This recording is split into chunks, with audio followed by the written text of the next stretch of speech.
Captain Vikram Batra ఈ పేరు తెలియదంటే మీరు తెలుసుకోవాల్సిందే, లేదంటే భారతీయుడిగా పిలిపించుకునేందుకు సిగ్గుపడాలి. ఎందుకంటే దేశం కోసం పాకిస్తాన్ ఫిరంగులకు AK-47 బుల్లెట్లు నిమిషానికి సెకనుకు పదుల సంఖ్యలో మన పోస్ట్ వైపు దూసుకొస్తుంటే జాతీయ పతాకాన్ని చూపించి ఒకేసారి గ్రెనేడ్లు విసిరి 13 మందిని అంటే టోటల్ పాకిస్తాన్ కుక్కల పోస్టును చిత్తు చేశారయ్యన. బుల్లెట్లు బాడీని చీల్చుతున్నా శక్తి లేకున్నా సరే ఒకేసారి 3 గ్రెనేడ్లు అతి దగ్గర నుంచి వారి మీదకు విసిరారు. లేదంటే ఆ రోజు మరో 25 మంది సైనికులు శత్రువుల బుల్లెట్లకు ప్రాణాలు వదిలేవారు. అంతటి గొప్ప వ్యక్తి the real legend Vikram Batra భారత పతాకాన్ని కార్గిల్ కొండపై పాకిస్తాన్లోని ముషారఫ్ కూర్చున్న టీవీల్లో కనిపించేలా చేసిన వీరుడు. అతని త్యాగం ముందు ఎవరూ గొప్ప కాదు. అతని వీర మరణం ఎంతో పవిత్రమైనది. కానీ తెర వెనక సాగిన అతని ప్రేమ కథ అంతకంటే విలువైనది. విక్రమ్ లాంటి యోధుడి ప్రియురాలు ఎలా ఉండాలి అంటే డింపుల్లా. నిజం చెప్పాలంటే మేడ్ ఫర్ ఈచ్ అదర్ అనే పేరు 100కు 100% సూట్ అయ్యేది విక్రమ్ డింపుల్ కు మాత్రమే. మరి విక్రమ్ లేడు కదా, ఇప్పుడు డింపుల్ ఏం చేస్తోంది? ఆమె ఎలా అంత గొప్ప ప్రేమికురాలైందని మీకు డౌట్ రావచ్చు. మనకు సలీం అనార్కలి కథలు ఫిక్షనే, కానీ ఇది నిజమైన కథ. యుద్ధంలో విక్రమ్ ఎంత వీరుడో ప్రేమ కథలోనూ అంత రొమాంటిక్ కింగ్. ప్రేమను, ధైర్యాన్ని, దేశభక్తిని సమపాళ్లలో గుండెల్లో పెట్టుకున్న వ్యక్తి విక్రమ్ బాత్రా. సైన్యంలో చేరాలనేది విక్రమ్ బాత్రా జీవితాశయం. పుట్టి పెరిగింది హిమాచల్ ప్రదేశ్లోని పాలంపూర్ అనే చిన్న పట్టణంలో. తండ్రి స్కూల్ టీచర్, తల్లి గృహిణి, తమ్ముడు సోదరి ఉన్నారు. అప్పటికే ఎన్సీసీ ఆర్మీ వింగ్ క్యాండిడేట్ గా కూడా పనిచేశాడు విక్రమ్ బాత్రా. అయితే 1995 నాటికి బ్యాచిలర్ డిగ్రీ పూర్తి చేశాడు. ఆ తర్వాత పంజాబ్ యూనివర్సిటీలో MA ఇంగ్లీష్కి అప్లై చేశాడు విక్రమ్. ఆ తర్వాత కంబైన్డ్ డిఫెన్స్ సర్వీస్ ఎగ్జామ్ కూడా రాశాడు. ఎలాగైనా సరే CDS పాస్ కావాలనేది పట్టుదల, ఎందుకంటే వయసు కూడా దాటిపోతోంది. అయితే ఇటు పంజాబ్ యూనివర్సిటీలోని MA కోర్సుతో పాటు CDS రెండు విక్రమ్ బాత్రా జీవితాన్ని మార్చేశాయి. ఎందుకంటే ఇంగ్లీష్ క్లాస్ కి వెళ్లిన 4వ రోజే అదే క్లాస్ లో ముందు కూర్చున్న డింపుల్ చీమ పరిచయమైంది. వారి చూపులు కలిశాయి, స్నేహం పెరిగింది. ఏమాత్రం ఆలస్యం చేయకుండా డింపుల్ కి ఐ లవ్ యు చెప్పాడు విక్రమ్ బాత్రా. ఆమె కూడా ప్రేమను అంగీకరించింది. ఇద్దరూ ప్రేమ పక్షుల్లా తిరిగారు. సడన్ గా విక్రమ్ CDS కు ఎంపికయ్యాడు. టాప్ 35 కేటగిరీలో విక్రమ్ పేరుంది. దీంతో ఎగిరి గంతేశాడు. తన ప్రియురాలికి చెప్పి డెహ్రాడూన్ లోని ఇండియన్ మిలిటరీ అకాడమీలో ట్రైనింగ్ కి వెళ్లిపోయాడు. 19 నెలల ట్రైనింగ్ తర్వాత లెఫ్టినెంట్ గా ఇండియన్ ఆర్మీలో తన పనిని మొదలుపెట్టాడు. మొదట జమ్మూ కాశ్మీర్ రైఫిల్స్ లో పనిచేసేటప్పుడు తన ప్రియురాలిని అక్కడికి పిలిపించుకున్నాడు. ఆమెకు మొత్తం చూపించి మనం పెళ్లి చేసుకుందాం, పెళ్లి చేసుకుంటున్నాం కూడా అని చెప్పేశాడు.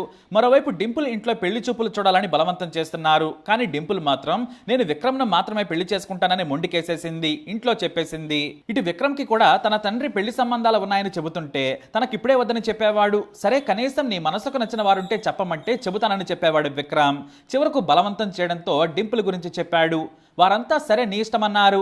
ఇద్దరూ పెళ్లి చేసుకోవాలనుకున్నా కూడా వీలు చిక్కలేదు. అమ్మ, నాన్న, బంధువులు, స్నేహితుల మధ్య గ్రాండ్ గా పెళ్లి చేసుకోవాలనేది విక్రమ్ ఆలోచన. అందుకే వాయిదా వేస్తూ వచ్చాడు. పైగా లెఫ్టినెంట్ హోదా కావడంతో పలుమార్లు రెజిమెంటల్ శిక్షణకు కూడా వెళ్లాల్సి వచ్చేది. పైగా మొదటి పెద్ద పోస్టు బారాముల్లాలో వచ్చింది. మిలిటరీ ఆపరేషన్స్ తో క్షణం కూడా తీరిక ఉండేది కాదు. ఆ తర్వాత మధ్యప్రదేశ్ ఇన్ఫాంట్రీ స్కూల్, ఆ తర్వాత మళ్ళీ కాశ్మీర్, ఇలా తిరుగుతూ ఉండాల్సి వచ్చేది. కానీ ప్రియురాలికి ప్రతిరోజు లేఖలు రాస్తూ ఫోన్లో కూడా మాట్లాడుతూ ఉండేవాడు.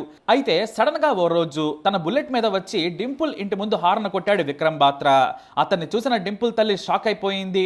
డింపుల్ నీ ఫ్రెండ్ వచ్చాడు చూడు అని చెప్పింది. ఇంకేముంది, మెరుపు వేగంతో రెడీ అయిపోయి వెళ్లిపోయింది. ఇద్దరు కలిసి బైక్ పై గురుద్వారా వెళ్లారు. అక్కడ పరిక్రమ చేశారు. అంటే గురుద్వారా చుట్టూ తిరుగుతున్నారు. సరిగ్గా 4 సార్లు తిరగగానే వెనక్కి తిరిగిన విక్రమ్ మన పెళ్లి అయిపోయిందని నవ్వుతూ అన్నాడు. కానీ డింపుల్ మొహంలో సంతోషం లేదు. ఏమైందన్నాడు. మన పెళ్లి అయినట్లేనా, ఇదేనా పెళ్లి, లేదంటే మళ్ళీ పెళ్లి చేసుకుంటామా అని అడిగింది. క్షణం కూడా ఆలోచించకుండా తన జేబులోని మిలిటరీ కీచైన్ నైఫ్ తీశాడు. తన చిటికెన వేలుని కట్ చేసి అదే రక్తంతో నుదుటి తిలకం పెట్టాడు. విక్రమ్ బాత్రా మాటిస్తే తప్పడు. మన పెళ్లి అయిపోయింది, నువ్వు నా ప్రాణం, నువ్వు నా భార్య, నేను నీ భర్త, ఇదే గురుద్వారాలో ప్రమాణం చేస్తున్నానని చెప్పాడు. చిటికెన వేలునే ఎందుకు కట్ చేసుకున్నాడంటే చూపుడు వేలు సహా దేనికి గాయం కాకూడదు. ఎందుకంటే అప్పటికే బెల్గాంలో కమాండో ట్రైనింగ్ తీసుకుంటున్నాడు విక్రమ్. ఎప్పుడూ మిషన్ గన్స్ తో ట్రైనింగ్ ఉంటుంది కాబట్టి. ఇక ఆ తర్వాత గురుద్వారా నుంచి బయటకు వచ్చి విక్రమ్ ను గట్టిగా పట్టుకుని ఏడ్చింది. మనం కలుసుకున్నాం కానీ ఎప్పుడు విడిపోతున్నాం, ఇక విడిపోకూడదు అని ఏడ్చింది. నువ్వు కంగారు పడదని ఓదార్చాడు. నా ప్రాణం పోయే వరకు కాదు, ప్రాణం పోయినా నువ్వే నా ప్రాణం అని చెప్పి తీసుకెళ్లాడు. మళ్ళీ డ్యూటీకి వెళ్ళాడు. ఆ తర్వాత మళ్ళీ హోళీకి వచ్చి కలిశాడు. తన ఇంట్లో డింపుల్ గురించి చెప్పాడు విక్రమ్. అందరూ డింపుల్ ని తీసుకుని రమ్మని కోరారు. మళ్ళీ వచ్చినప్పుడు ఇక పెళ్ళేనని చెప్పాడు. ఆ తర్వాత డింపుల్ తో కూడా హోలీ ఫెస్టివల్ ను చేసుకుని వచ్చి పెళ్లి చేసుకుంటాను, ఇదే నా ఒంటరి చివరి ప్రయాణం అని చెప్పాడు. కానీ సడన్ గా కార్గిల్ యుద్ధం వచ్చింది. దీంతో డింపుల్ విక్రమ్ ను పట్టుకుని ఏడ్చింది. నేను తిరిగి రారని భయపడకు, వస్తాను, భారత పతాకాన్ని ఎగరేసి వస్తాను, నా జెండా నువ్వు నా హృదయంలో ఉంటారు, భయపడద్దని చెప్పింది. కానీ భయంగానే కన్నీళ్లతో విక్రమ్ కి వీడ్కోలు పలికింది. ఇటు తల్లిదండ్రుల దగ్గర కూడా సెలవు తీసుకుని వెళ్లిపోయాడు. ద్రాస్ సెక్టార్ లో మొదట యుద్ధ రంగంలోకి దిగాడు కెప్టెన్ విక్రమ్. అప్పటికే కెప్టెన్ గా ప్రమోషన్ కూడా పొందాడు. అక్కడి నుంచే డింపుల్ కు లేఖలు రాసేవాడు. ఇద్దరూ లేఖల ద్వారా మాట్లాడుకునేవారు. తల్లికి చివరిసారిగా జూన్ 29, 1999న కాల్ చేశాడు విక్రమ్. నేను వస్తానమ్మా, నువ్వు రోజు నా గురించి దిగులు చెందొద్దు, ఎందుకంటే ఇక్కడ నీ మాదిరిగానే అందరి తల్లులు భయపడతారని నాకు తెలుసు.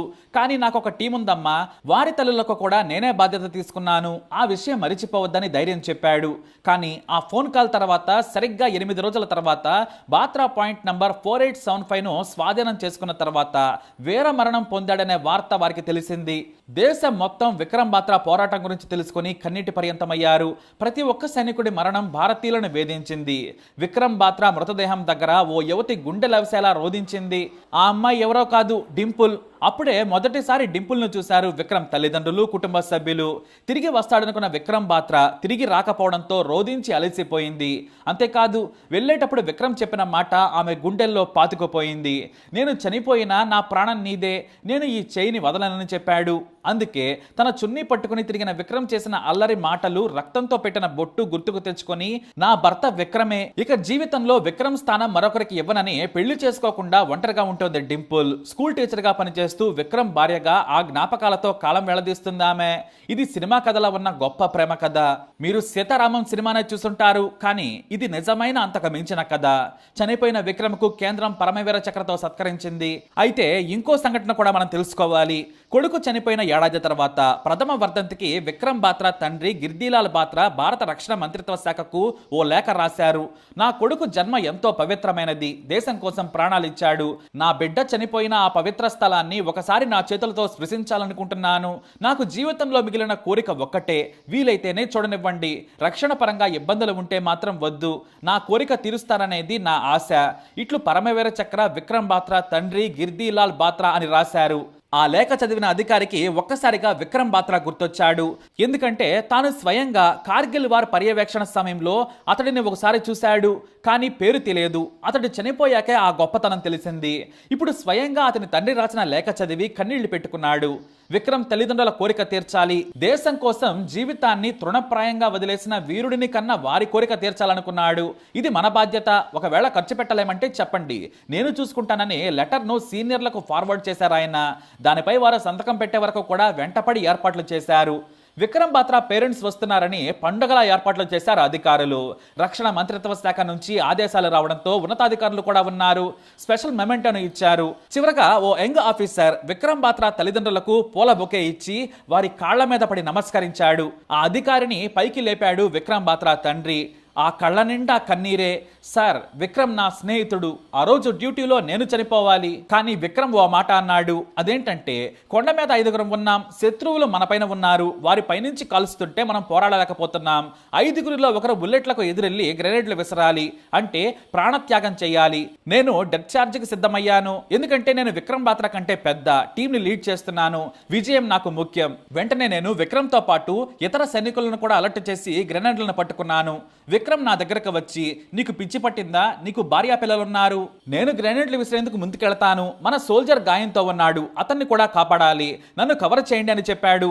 అంతే, మనసులో ఒకసారి తన ప్రియురాలిని పెళ్లి గురించి గుర్తు తెచ్చుకొని విక్రమ్ అక్కడ నుంచి బయలుదేరాడు. తుఫానులా దూసుకొస్తున్న బుల్లెట్లకు ఎదురెళ్లి వేగంగా 3 గ్రెనేడ్లు విసిరి 13 మందిని చంపి మొత్తం పాయింట్ ను ఖాళీ చేశాడు విక్రమ్. తన తోటి సైనికుడిని కాపాడాడు. కానీ 42 బుల్లెట్లు బాడీలోకి చొచ్చుకెళ్లాయి. ఆ తర్వాత అక్కడే కుప్పకూలిపోయాడు. ఆ తర్వాత పాకిస్తాన్ వారంతా చనిపోగానే వెనుక నుంచి మన వారు వేగంగా వెళ్లారు. కానీ అప్పటికే రక్తం కారుతూ ఉంది. జై హింద్ అంటూ నా చేతిలో ప్రాణాలు కోల్పోయాడు మీ బిడ్డ. ఈ దేశం గర్వించదగ్గ గొప్ప వ్యక్తి విక్రమ్ బాత్రా అని తండ్రి చేతులు పట్టుకొని గట్టిగా ఏడ్చాడు. ఆ మాటలు విన్న విక్రమ్ తండ్రికి ఇంకా కన్నీళ్లు తన్నుకొచ్చాయి. ఆ ఆఫీసర్ పేరు కమల్ కాంత. ఆయన చేతులు పట్టుకుని గట్టిగా ఏడ్చారు. ఆ తర్వాత తండ్రి, విక్రమ్ పుట్టినరోజు కోసం నేను తెల్లటి చొక్కా కొన్నాను. తనకు ఆర్మీ డ్రెస్ తర్వాత ఇష్టమైన షర్ట్ అంటే వైట్ కలర్ లోనే ఉంటుంది. ఇదిగో తెచ్చాను, ఇది నువ్వు వేసుకో. నువ్వు నా బిడ్డవే. నాకు విక్రమ్ 2 కొడుకులతో సమానం. ఒకడు నా కోసం పుట్టాడు, రెండో వాడు దేశం కోసం బ్రతికాడని చెప్పాడు ఆ తండ్రి. తన ప్రాణం పోతుందని తెలిసిన దేశం కోసం అలా సింపుల్ గా ప్రాణం ఇచ్చాడు. తన వారి ప్రాణాలు కాపాడాడు కెప్టెన్ విక్రమ్ బాత్రా. ఈ వీరుడి చరిత్ర ఎన్నిసార్లు చెప్పుకున్నా తనివి తీరనిది. Salute to Vikram Batra. జై హింద్. మరి ఈ స్టోరీపై మీ అభిప్రాయాన్ని కామెంట్ ద్వారా తెలియజేయండి. వీడిని లైక్ చేయండి, షేర్ చేయండి, మా ఛానల్ని సబ్స్క్రైబ్ చేసుకోండి.